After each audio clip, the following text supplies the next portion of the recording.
380 граммов муки, щепотку соли взяла и 200 граммов холодного сливочного масла. Сливочное масло мне нужно сейчас разрезать на мелкие вот такие вот пластиночки.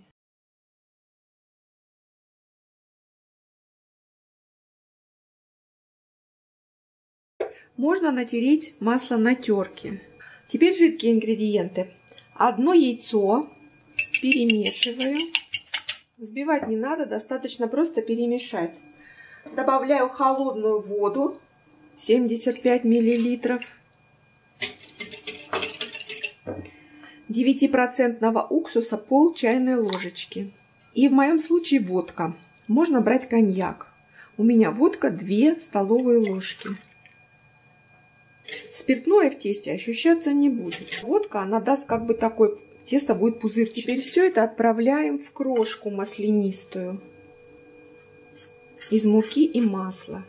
И прямо сюда в серединку отправляю это. И остается только замесить тесто руками.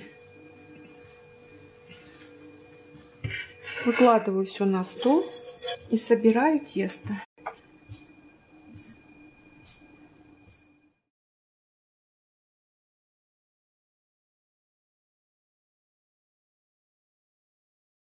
Делю тесто на 12 частей.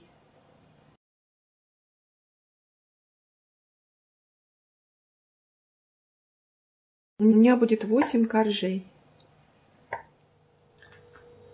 Шарики положила на тарелочку и отправляю в морозильную камеру на полчасика.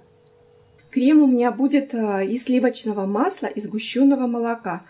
Сгущенное молоко я взяла вареное сгущенное молоко и обычное. Такой микс у меня получится, крем. Сначала начинаю взбивать сливочное масло.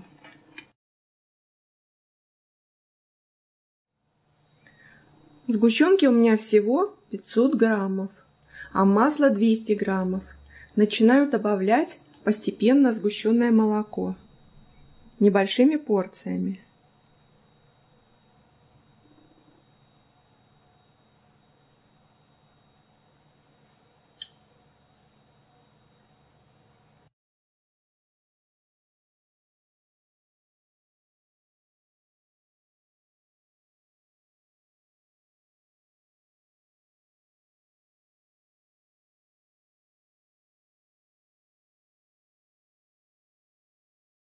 Крем готов.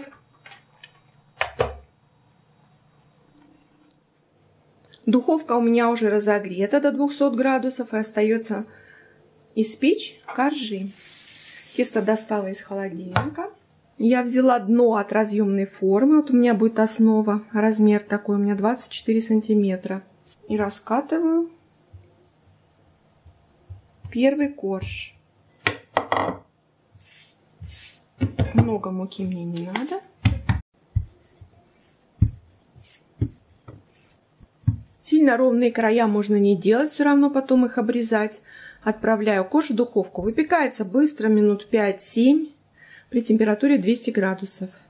Перед тем, как корж отправлять выпекаться в духовку, нужно его наколоть вилочкой, чтобы он не поднимался.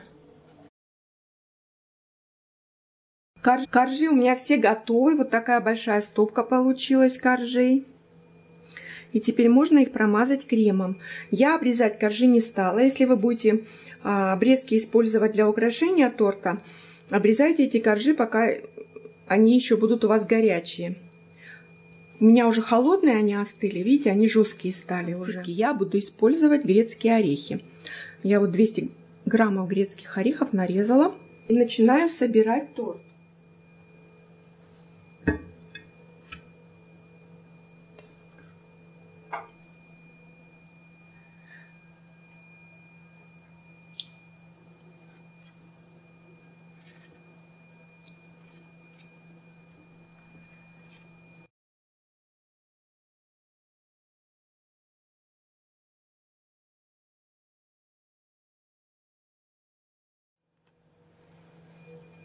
Промазала кремом все коржи. Когда будете промазывать коржи, немножко придавливайте, чтобы была сцепка между коржами с кремом. Вообще этот рецепт торта коржи должны остаться хрустящими. И сверху остается сделать орешки. Сверху и по бокам посыпаю торт орешками. Щедро-щедро.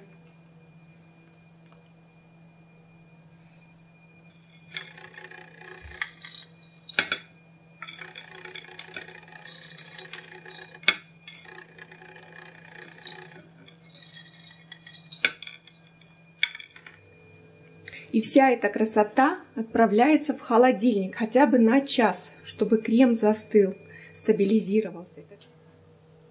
Тортик постоял в холодильнике 2 часа. И сейчас его будем резать.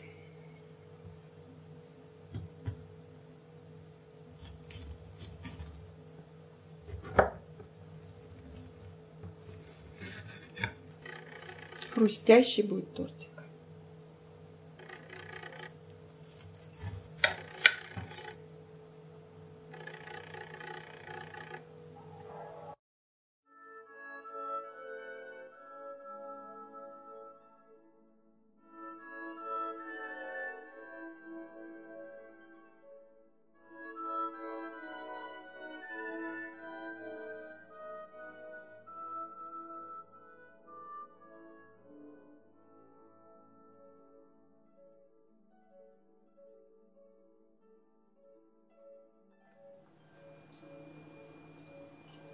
И теперь тортик можно попробовать.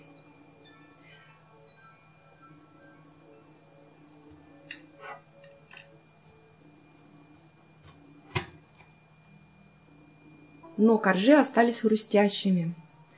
Этот рецепт торта именно для тех, кто любит хрустящий Наполеон. Но если хотите, чтобы коржи сильно пропитались, то делайте заварной крем. Заварной крем за ночь очень хорошо пропитает коржи, и они не будут хрустящими. Ну а этот торт для любителей хрустинки. Очень-очень вкусный хрустящий торт Наполеон. Готовьте по моему рецепту. И вкусных вам тортиков!